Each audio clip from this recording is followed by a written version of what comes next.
যে লোকটা বেঁচে আছে ওর অপরাধ আল্লাহ মাফ করে যদি সে ফিরে আসতে চায়, যদি সে কি করতে চায়।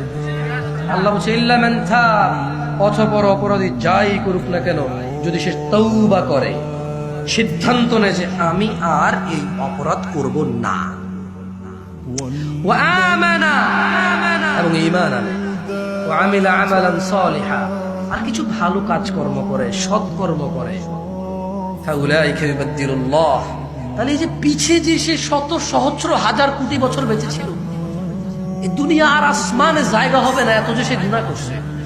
আল্লাহ বলছে যে ফাউলাইক, তার সব একবার একটা গুনাহ বাদ যাবে না, সবগুলা গুনাহকে আল্লাহ কি করবে, ইউবাদদিল, বদল করবে, কিতে সাইয়্যাতিন, তার গুনাহগুলোকে হাসানাত, নেকিতে পরিণত করবে।